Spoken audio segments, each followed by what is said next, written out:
Assalamualaikum warahmatullahi wabarakatuh. Bismillah, alhamdulillah, assalatu wassalamu ala rasulillah Sayyidina wa maulana Muhammad ibn Abdillah la nabiyya ba'dahu wa ala alihi wa man tabi'ah minad dunya ilal qiyamah la haula wa la quwata illa billah ma ba'du. Hadirin ma'asyiral muslimin hafizakumullah. Pagi ini akan kami bacakan penjelasan tentang hati yang membatu.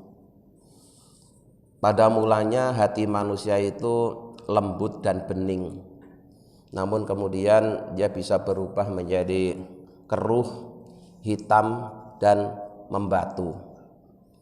Yang menyebabkan pertama adalah tumpukan dosa yang tidak segera ditaubati. Jadi setiap dosa itu akan meninggalkan titik hitam di dalam hati, sehingga kalau berulang-ulang berdosa ya akan banyak titik hitam, sehingga seluruh bagian hati menjadi hitam. Jika terus tidak ditaubati, tidak sekedar hitam tapi keras. Yang kedua adalah akibat dari makanan yang tidak halal. Jadi sari makanan kita ini akan disalurkan ke seluruh tubuh, salah satunya disalurkan ke dalam hati kita. Kalau kebetulan yang masuk ke dalam hati itu hasil dari makanan haram, ya dampaknya hati akan menjadi keras. Kemudian hati kalau sudah keras itu pertama tidak mempan dinasehati, di mental karena keras. Kemudian tidak tersentuh oleh kematian. Jadi ngelihat kematian itu ya cuek gitu. Padahal kematian itu kan nasihat dari Israel. Ya. Jangankan cuma dinasehati oleh ustadz, kiai, dinasehati sama Israel aja dia enggak tersentuh karena hatinya sudah membatu. Kemudian juga tidak tertarik dengan janji-janji ya, tentang bahwa kita kalau bisa menjaga hati kita menjadi hati yang baik, perilakunya jadi baik, hidupnya baik, matinya baik, itu tidak tertarik sama sekali. Juga tidak takut ancaman ya. Diancam bahwa hati yang keras itu akibatnya nanti ya selain menolak petunjuk juga dikhawatirkan su'ul khotimah dan seterusnya, itu tidak takut sama sekali ya. Jadi itu dampak buruk dari hati yang membatu. Maka baginda Rasulullah SAW bersabda, ab'adul asya'i minallahi ta'ala al-qalbul qasi. Sesuatu yang paling jauh dari Allah itu adalah hati yang keras. Kemudian di hadis yang lain ya, Rasulullah bersabda, minas saqoi arba'un. Termasuk penyebab kecelakaan seseorang itu ada 4. Pertama yaitu qaswatul qalbi, hati yang sudah membatu. Wa jumutul aini, mata yang tidak pernah menangis. Ya, kemarin sudah kita jelaskan nangis itu ada beberapa tingkatan. Ya. Umumnya orang nangis karena keinginannya belum terpenuhi. Itu berarti nangis karena nafsu. Yang kedua, nangis karena takut disiksa, itu sudah lumayan bagus. Tapi yang paling bagus adalah ketika seorang itu takut karena nangis karena rindu kepada Allah ya, takut ditinggalkan Allah, itu yang paling tinggi. Kemudian wal khirsu, rakus terhadap kehidupan dunia, itu juga penyebab celakanya seseorang. Jadi dunia itu ya, seberapapun kalau nuruti hati yang rakus tidak akan cukup. Dikasih 2 gunung emas saja masih minta yang ketiga. Padahal sungguhnya ya, orang yang banyak hartanya itu juga belum tentu dia bisa menikmati harta itu. Yang jelas dia hanya senang menghitung-hitungnya saja ya. Mengumpulkan dan menghitung-hitungnya itu yang membuat dia senang. Tapi sebenarnya dia tidak menikmati ya. Alladzi jama'a malau wa addadah. Di orang yang mengumpulkan harta dan menghitung-hitungnya, bukan untuk menikmati. Karena memang kenyataannya banyak orang yang semuanya punya ya, serba ada, tapi kekayaannya hanya dipakai untuk berobat ke rumah sakit. Makanannya dibatasi, aktivitas kesehariannya serba dibatasi. Jadi kalau kita mau merenung ke situ, terus apa gunanya harta yang banyak itu? Kalau ternyata kita tidak bisa hidup dengan enjoy, dengan nyaman. Semuanya ini enggak boleh karena takut takut sakit ini, makan ini nggak berani karena nanti muncul penyakit ini dan seterusnya. Padahal hartanya banyak. Untuk apa itu?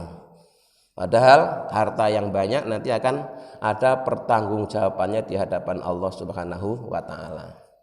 Dan dua yang harus dipertanggungjawabkan itu, didapat dari mana, digunakan untuk apa. Di khusus harta itu pertanyaannya dua.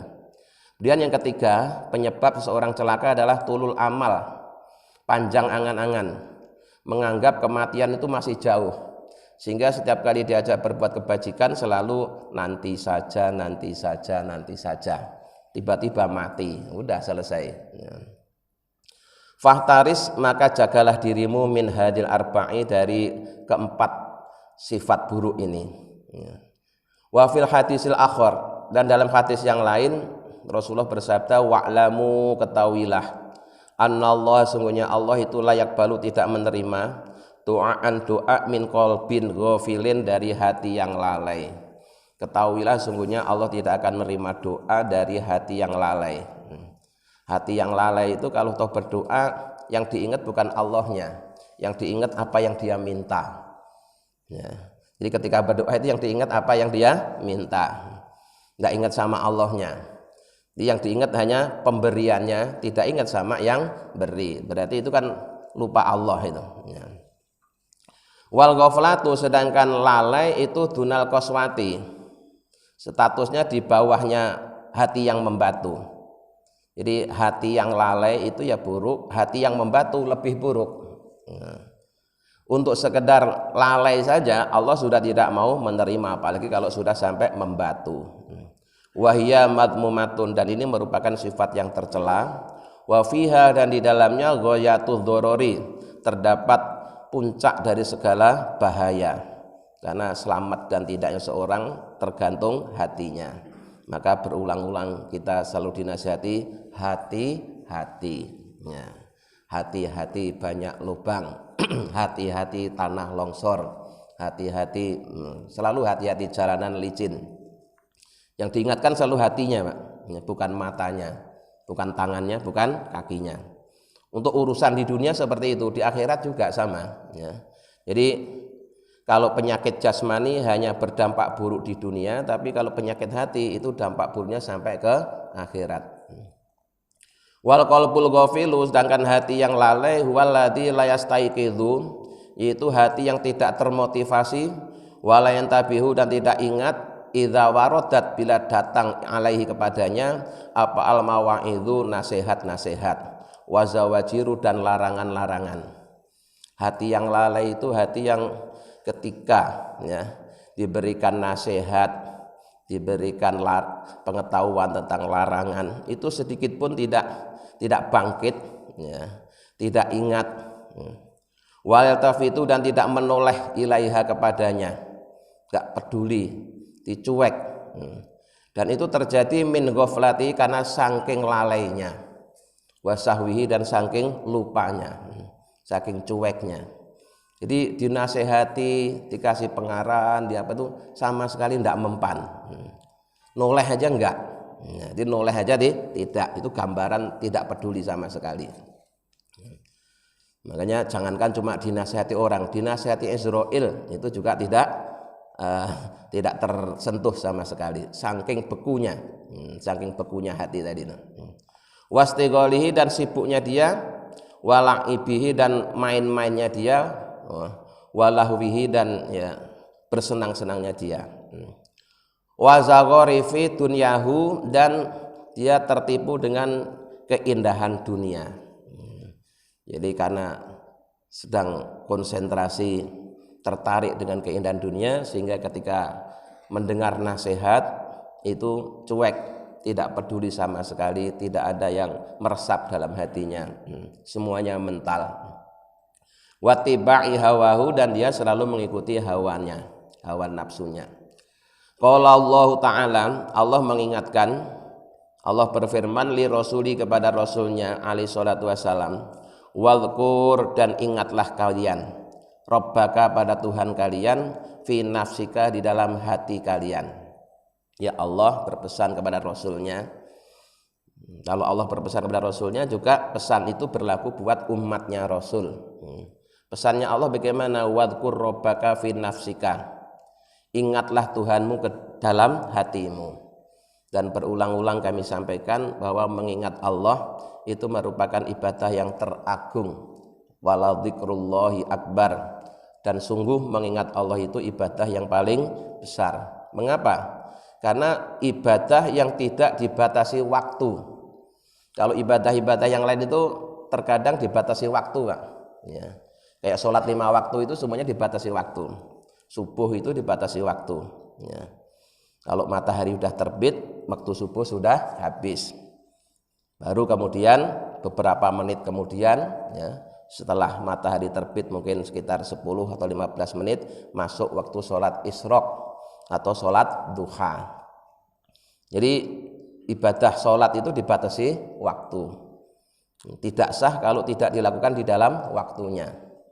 Nah, tapi kalau ibadah zikir itu tidak dibatasi waktu. Kapan saja, tidak ada waktu yang dilarang untuk zikir. Yang kedua, tidak dibatasi tempat. Ya. Kalau sholat itu masih ada aturan harus di tempat yang suci. Ya. Tapi kalau zikir bisa dilakukan di mana saja. Hanya saja adabnya ketika kita berada di tempat yang kotor, zikirnya cukup dengan hati, tidak usah diucapkan. Kemudian yang ketiga, zikir disebut ibadah yang agung karena tidak dibatasi oleh cara. Ya. Sehingga bisa dilakukan sambil berdiri, sambil duduk, sambil berbaring, sambil bekerja, ya, sambil beraktivitas. Jadi aktivitas apa saja itu tidak menghalangi untuk zikrullah. Tapi sekali lagi yang bisa seperti itu ya perlu latihan. Ya. Jadi kita bisa itu karena latihan. Kalau sudah latihan, sudah terampil, itu beraktivitas apa saja hatinya selalu mengingat Allah. Nah, orang yang hatinya selalu mengingat Allah berarti dia selalu dalam bimbingan Allah. Tadarru'an dengan tadarru'. Tadarru' itu kalau bahasa Jawanya DP, jadi dengan penuh kerendahan hati. Wa khifatan dan takut. Dipenuhi rasa takut kepada Allah. Takut kalau ditinggalkan Allah. Wa dunal jahri dan tidak keras. Minal qauli dari ucapan. Jadi zikir itu ada zikir sir, ada zikir jahar. Semuanya baik, semuanya boleh, hanya saja penerapannya kita harus lihat situasi. Kapan kita cukup zikir dengan sir, kapan kita perlu zikir dengan jahar. Ya. Jadi mau sir boleh, mau jahar boleh, tapi harus melihat situasi dan kondisi. Kalau musimnya orang tidur, jamnya jam orang tidur, ya zikirnya cukup zikir sir saja. Tapi kalau ini belum waktunya tidur, supaya tidak ngantuk harus dikeraskan, itu bagus. Jadi ada dalilnya semua itu. Ya. Jadi tidak ada larangan zikir jahar, tapi ukuran jahar bukan berarti teriak, ya. Bukan berarti teriak, bukan. Dan itu dilakukan bil ghudwi di waktu pagi, wal asoli dan waktu sore. Jadi ba'da subuh itu termasuk waktu yang paling baik untuk zikrullah. Ya, karena ba'da subuh ini akhir dari malam sampai nanti terbit matahari. Kemudian kalau satu lagi yaitu sore itu ba'da asar. Nah, ba'da asar sampai maghrib. Nah, itu juga waktu yang sangat utama untuk zikrullah. Walatakun dan janganlah kalian menjadi minal ghafilina, golongan orang-orang yang lalai. Di Rasulullah saja dilarang oleh Allah, diingatkan oleh Allah, jangan termasuk orang yang lalai dari Allah. Fanahahu, maka Allah melarang Nabi Muhammad an ayyakuna min ahlil ghaflati. Dilarang jangan sampai termasuk golongan orang-orang yang lalai. Kama nahahu, sebagaimana Allah melarang an ta'atil ghafilin, dari taat pada orang-orang yang lalai. Di orang lalai nggak boleh diikuti. Orang bingung kok diikuti. Yang ikut nanti tambah bingung. nggak ingat diikuti, ya tambah nggak ingat. Jadi kalau mau ikut seseorang, ikutlah orang yang dalam kondisi sadar. Jangan ngikutin orang yang sedang lalai. Orang lalai diikuti, tambah kita lalai. Wasimai dan mendengarkan minhum dari ucapan orang-orang yang lalai. Jadi ucapan-ucapan dari orang yang tidak mengingat Allah itu tidak usah diikuti, karena pasti nanti arahnya yang membuat kita semakin jauh dari Allah. Jadi kalau yang berbicara itu sambil hatinya ingat Allah, pasti arah pembicaraan itu yang menggiring kita untuk selalu dekat dengan Allah. Fi qaulihi ta'ala, yang demikian ini sebagaimana disebutkan oleh Allah Ta'ala, wala tuti man aghfalna qalbahu an dzikrina. Wala tuti, dan janganlah kalian taat man kepada seorang aghfalna yang telah melalaikan, yang kami telah melalaikan qalbahu hatinya an dzikrina dari mengingat aku, atau mengingat aku Allah maksudnya. Di kalian wahai manusia, wahai orang-orang yang beriman, jangan mengikuti orang-orang yang hatinya sudah aku lalaikan dari mengingat aku. Jadi sebenarnya ketika ada orang nggak ingat Allah itu memang Allah sendiri yang bikin dia tidak ingat. Memang Allah nggak suka sama orang itu. Ya. Sebaliknya, ya, kalau orang itu lesannya, hatinya dibikin zikir oleh Allah, karena memang Allah sedang mencintai orang itu. Ya. Kan di ayatnya itu fadhkuruni adzkurkum. Ya. Ingatlah aku maka aku akan mengingatmu. Itu sebenarnya yang membuat kita ingat ke Allah itu ya Allah sendiri. Ya, Allah sendiri. Allah pengen kita ingat, maka hati kita dibikin ingat. Setelah kita ingat Allah, Allah ingat juga kepada kita. Jadi kapan Allah ingat kita? Ya saat kita ingat Allah.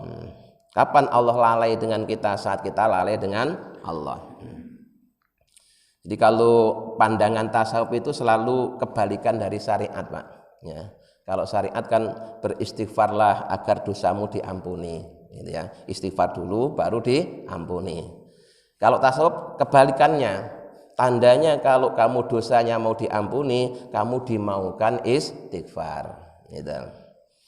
Jadi kalau kamu dimaukan istighfar, tandanya Allah mau mengampuni dosamu. Kalau Allah tidak mau mengampuni, kamu tidak akan dibisakan istighfar. Terkait zikir juga begitu. Ya. Ketika seorang zikir itu karena memang oleh Allah dibikin bisa zikir. Memang Allah pengen disebut oleh orang-orang itu. Ya, Allah pengen namanya disebut oleh hambanya. Maka si hamba itu oleh Allah dibisakan menyebut-nyebut nama Allah. Nah kalau Allah tidak suka, ya tidak suka sama si hamba itu untuk nyebut-nyebut namanya, ya sama Allah dibiarkan, ya, dilalaikan. Ya, karena Allah tidak suka kalau namanya disebut-sebut oleh si hamba tadi. Nah orang yang seperti itu jangan dijadikan panutan. Wala tuti man aghfalna qalbahu an dzikrina wattaba'a hawa, dan dia selalu mengikuti hawa nafsunya. Wa kana amruhu, dan adalah perkaranya mereka, urusan mereka itu furutan, selalu melampaui batas. Jadi orang kalau yang tidak dalam bimbingan Allah itu kebanyakan selalu berlebih-lebihan. Berlebih-lebihan dalam hal buruk, lebih buruk. Berlebih-lebihan dalam hal yang baik aja menjadi buruk. Kemarin dalam kajian kitab Riyadhus Shalihin, sudah kita bacakan beberapa hadis bahwa Nabi pun melarang umatnya berlebih-lebihan dalam ibadah.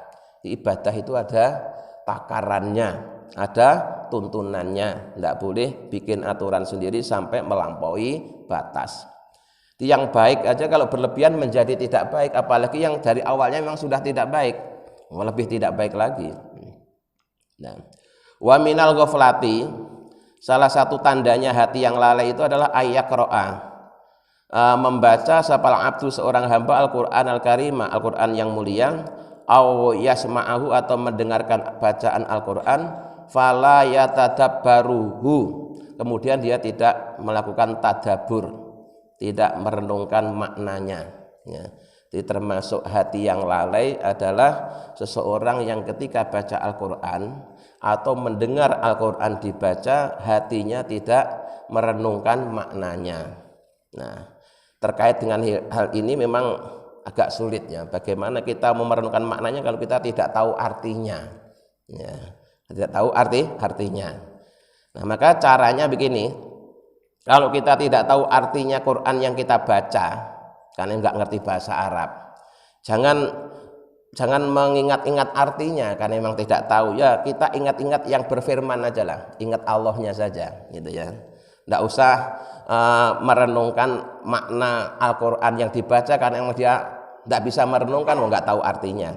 Nah, terus gimana? Yang kita ingat Allahnya saja.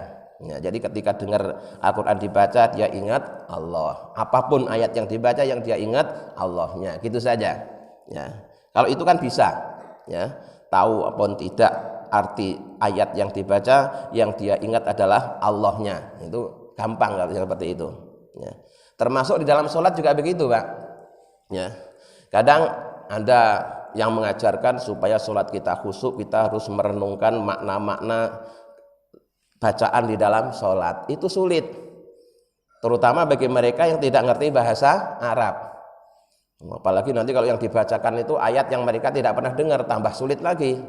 Maka ada cara yang mudah, tidak usah bingung mencari terjemahnya ayat yang dibaca atau kalimat-kalimat dibaca, tapi ingat Allahnya saja. Ya, ingat Allahnya saja. Di aqimis sholata li dzikri, dirikanlah sholat untuk mengingatku. Itu firman Allah begitu. Jadi ketika kita sholat, yang kita ingat itu bukan arti bacaan sholat, tapi yang kita ingat adalah Allahnya. Itu lebih mudah. Orang awam pun bisa. Ya, orang awam pun bisa. Jadi dalilnya dalam Al-Quran Allah berfirman, aqimis sholata li dzikri, dirikanlah sholat untuk mengingatku. Ku yang di situ maksudnya Allah. Jadi bukan dirikanlah sholat untuk mengingat-ingat bacaan sholat, bukan itu. Yang disuruh mengingat itu Allahnya. Ya, kalau yang diingat Allahnya, baik dia tahu arti bacaan atau tidak, dia bisa melakukannya. Karena cukup mengingat Allah. Tapi kalau harus ingat-ingat artinya bismillah apa, artinya alhamdulillah apa, bingung dia, kelamaan. Ya, ya kalau ngerti bahasa Arab, kalau tidak tambah repot kan. Jadi ada cara mudah. Ya, cara mudah yang diajarkan dalam ilmu tasawuf, ketika kita sholat, ketika kita baca Quran, yang kita ingat Allahnya saja, itu lebih mudah daripada kita ingat-ingat artinya surat yang dibaca. Wala yatafahamu, dan dia tidak paham ma'aniyahu, makna-maknanya. Enggak paham kok suruh ingat-ingat itu gimana? Enggak susah kan? Jadi ya udah ingat Allahnya saja. Wala yaqifu, dan dia tidak berhenti inta awamirihi, ketika menemukan perintah-perintah Allah, wa zawajirihi, dan larangan-larangan Allah. Ya, karena tidak paham dengan apa yang dibaca, walaupun di situ ada perintah ya tidak dilakukan, ya, ada larangan dia tidak berhenti. Wa mawa'idhi, dan di dalam yang dibaca itu sebenarnya terdapat nasihat-nasihat, tapi dia nggak ngerti. Wa qawari'ihi, dan beberapa perkara yang mengagetkan, ya, yang membuat hati bergetar. Hati bergetar itu kalau tahu artinya, kalau tidak ya tidak bisa. Ya, makanya bagi yang tidak tahu artinya, yang tidak ngerti bahasa Arab, kalau baca Quran atau dengar orang baca Quran, ingatlah Allah. Ya, tidak usah ingat-ingat apa arti yang dibaca.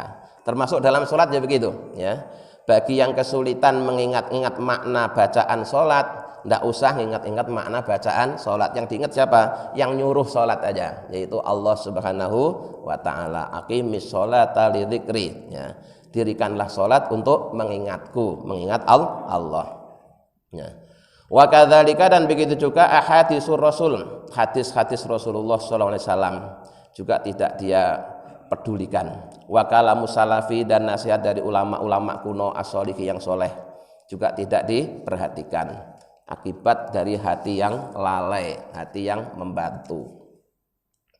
Wa minal ghaflati, dan termasuk tanda-tanda hati yang lalai itu adalah alla yuksira dzikrul mauti, tidak banyak mengingat mati. Ya, dia sadar sebenarnya bahwa dalam hidup ini pasti nanti akan berakhir dengan kematian. Tapi dia tidak mempersiapkan diri untuk bagaimana agar dia bisa mati dengan baik, mati dengan enak. Yang dia pikirkan hanya bagaimana caranya hidup enak. Ya, banyak orang berpikir berusaha caranya hidup enak, tapi lalai. Ya, tidak ada atau sedikit sekali yang berpikir bagaimana caranya mati yang enak. Padahal apa gunanya kita hidup enak kalau matinya nggak enak? Hidupnya cuma sebentar. Ya. Maka di samping kita berpikir dan berusaha bagaimana caranya hidup enak, juga harus berusaha ya, dan berpikir bagaimana caranya mati yang enak. Mati yang enak itu yang bagaimana? Yang husnul khotimah. Ya. Mati dalam keadaan membawa iman, itu mati yang enak. Dan selain ya, mati dalam membawa iman, juga membawa bekal. Ya, membawa bekal. Karena sebagaimana hidup di dunia perlu bekal, hidup di akhirat juga perlu bekal.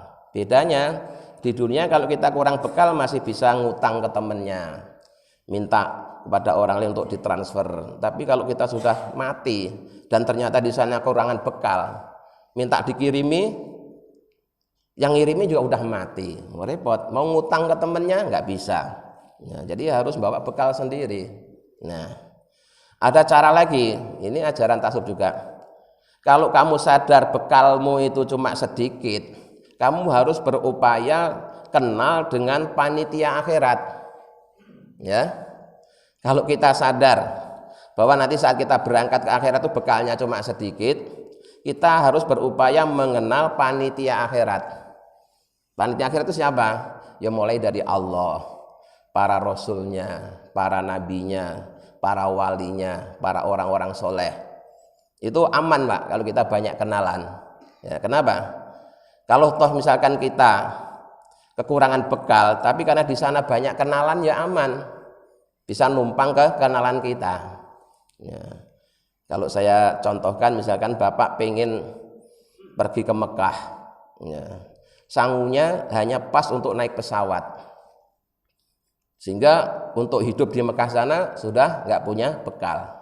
Tapi Bapak kenal sama Raja Saudi, kenal sama menterinya, kenal gubernurnya, kenal, aman nggak? Ya, sama orang-orang kaya di sana juga kenal. Itu walaupun Bapak tidak bawa bekal atau bekalnya sudah habis, saya yakin aman karena di sana banyak kenalan. Dan nanti di akhirat juga begitu. Ya, makanya kita ini kalau berdoa, ya. Kita kan biasa mendoakan orang yang sudah mati. Kita selalu tawasul dulu ya dengan Rasulullah, dengan malaikatnya, dengan para walinya, dengan orang-orang soleh. Itu dalam rangka untuk memperkenalkan diri kita kepada mereka-mereka, kepada beliau-beliau. Sehingga nanti itu kalau kita mati juga, kita kan calonnya kan mati juga. Ya. Kalau toh bekal kita cuma sedikit, kita di sana kenal dengan Nabi Muhammad, kenal dengan para sahabatnya, kenal dengan para walinya Allah, kenal dengan orang-orang soleh. Insya Allah dapat syafaat, ditolong. Ya. Tapi kalau tidak kenal, hanya mengandalkan bekal sendiri, bahaya itu, bahaya. Ya. Apalagi kemudian yang lebih nekat lagi tidak bawa bekal, udah nggak punya kenalan, ya, nggak bawa bekal, terus nekat mati. Itu bonek itu. Bonek itu jangankan di akhirat, di dunia aja bikin repot orang kok. Ya. Di dunia aja bikin repot orang, apalagi di akhirat. Di akhirat kok bonek. Nah, nggak bawa bekal, nggak punya kenalan, berani mati. Nah, itu repot itu, ya, repot. Nah, jadi sekali lagi, ya, sebagaimana hidup di dunia perlu bekal, di akhirat perlu bekal. Kalau kita sadar bekal kita tidak mencukupi, kita harus banyak berupaya cari kenalan. Kenalan dengan siapa? Dengan yang punya akhirat, ya, kenal dengan Allahnya melalui sifat-sifatnya. Nah, kita ngaji tasawuf itu kan untuk mengenal sifat-sifat Allah, mengenal kebijaksanaan Allah, kenal sifatnya Rasul, kenal para nabinya, kenal para walinya Allah, kenal pada orang-orang soleh. Itu dalam rangka mencari kenalan panitia akhirat, kenal dengan para malaikatnya. Kalau kita sudah kenal sama malaikat, nanti prosesnya lebih mudah. Kita mati, yang lain ditanya, kita tidak perlu ditanya, udah kenal. Ya. Masa kita yang setiap hari udah ngajarin ilmu tauhid di sana masih ditanya, siapa Tuhanmu, apa kitabmu, siapa nabimu? Tiap hari sudah ngajar tauhid, ya, masih ditanya begitu, tidak mungkin. Nama malaikat udah ini udah kenal. Nah, Jadi kita perlu kenal dengan Allah, dengan Rasulullah, dengan para walinya, dengan para malaikatnya. Wa ma ba'dahu min umuril akhirah. Jadi salah satu tanda hati yang lalai, dia tidak ingat atau tidak banyak ingat tentang kematian dan tentang sesuatu yang terjadi setelah mati, yaitu urusan-urusan di akhirat nanti. Nah, prosesnya setelah mati itu bagaimana dan seterusnya, ya tidak dia ingat, bahkan tahu aja tidak. Wa ahwali ahli sa'adati dan kondisi-kondisi perilaku ahli kebahagiaan, ahli yang beruntung, wa ahli sakawati dan orang-orang yang celaka. Jadi di akhirat itu intinya ada dua orang, ada yang bahagia, senang, ya, ada yang celaka, susah. Nah, dia tidak tahu yang susah itu yang bagaimana, yang senang bagaimana, sepenting nekat mati gitu aja. Ini bahaya itu, ya. Kalau dia tahu, oh bagaimana caranya agar di akhirat bisa selamat, oh begini. Bagaimana supaya di akhirat tidak celaka, harus begini dan seterusnya, kan enak, ada persiapan. Nah, dia tidak ada persiapan langsung berani mati. Fiha di dalam akhirat. Wala yutmina dan dia tidak melanggengkan, tidak membiasakan alal fikri untuk berfikir fi dzalika dalam urusan-urusan kematian. Jadi yang banyak dipikirkan hanya urusan kehidupan. Setiap saat yang dipikirkan bagaimana caranya hidup enak, tidak pernah memikirkan bagaimana caranya mati yang enak.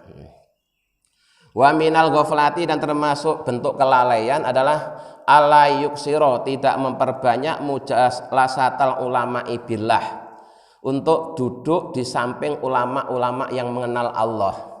Ya.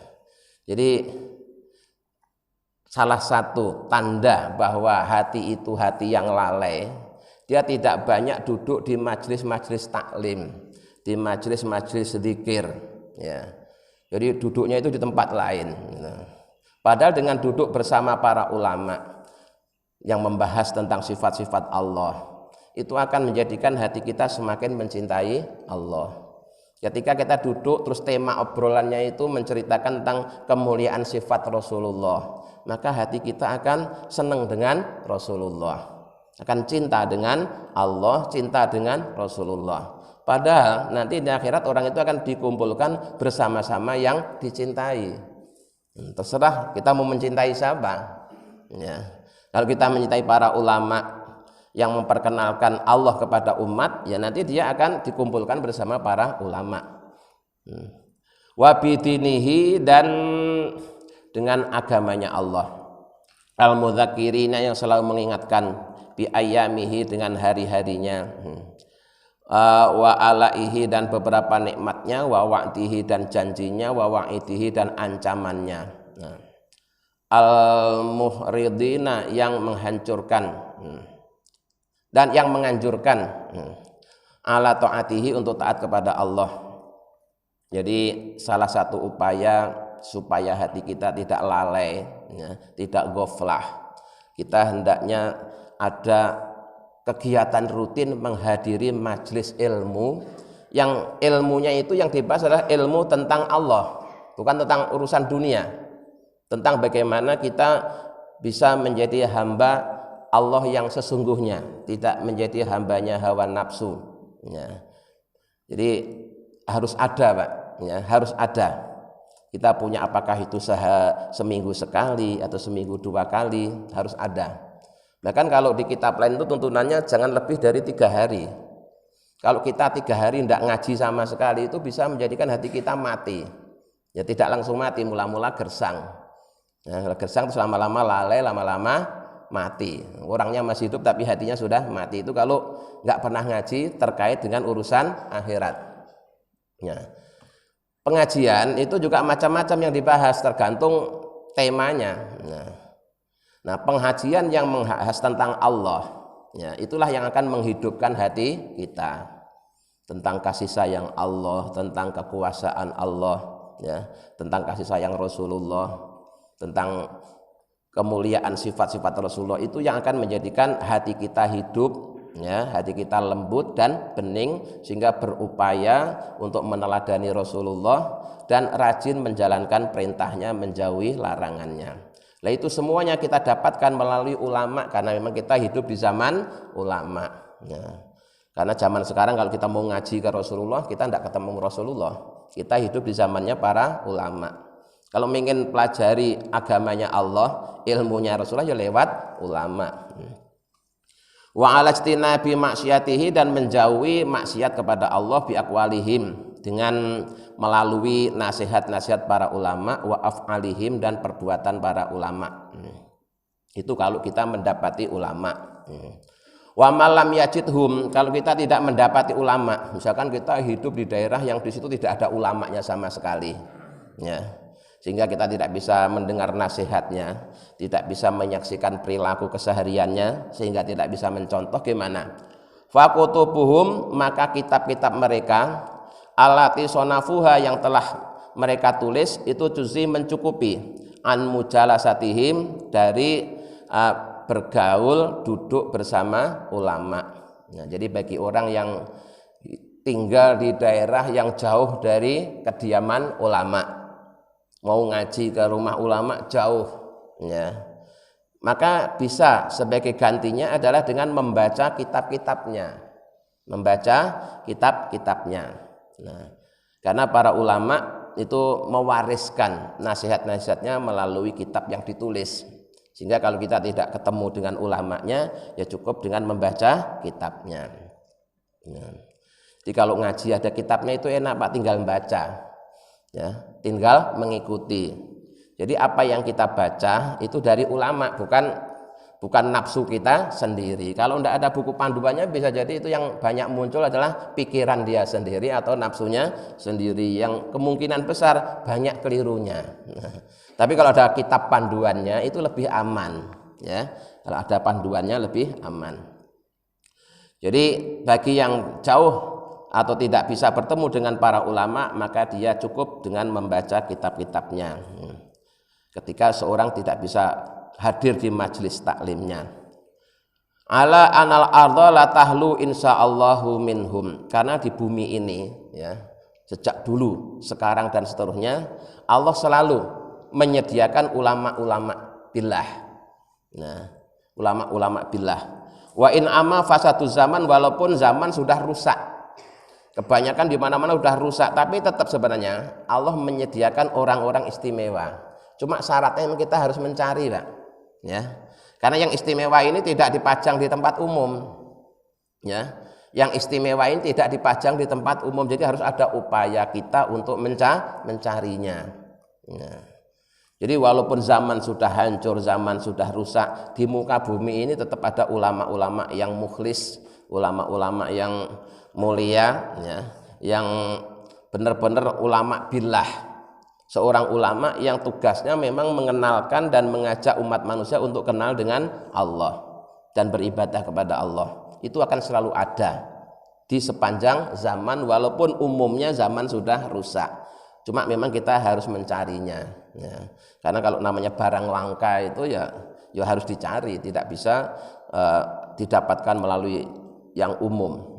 Wa tafahasa, dan sudah sangat rusak apa zuhurul batili, ya, tampaknya segala perkara yang batil, wa ahli, dan penduduknya. Jadi walaupun dunia sudah rusak, perilaku manusia kebanyakan sudah rusak, yang kadang-kadang juga merembet ke perilaku para tokoh agama, Allah tetap di muka bumi ini menyediakan orang-orang istimewa, hamba-hambanya yang soleh yang bisa dijadikan panutan. Cuma syaratnya kita harus mencarinya.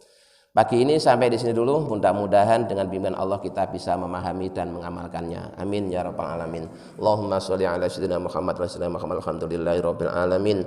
Allahumma inna nas'aluka imanan da'ima yaqinan shadiqan wa qalban khashi'an lisanan dzakira wa rizqan halalan wa ilman nafi'atan sholihah. Rabbana atina fid dunya hasanah wa fil akhirati hasanah wa qina adzabannar. Subhana rabbika rabbil izzati amma yasifun wa salamun alal mursalin walhamdulillahi rabbil alamin. Assalamualaikum warahmatullahi wabarakatuh.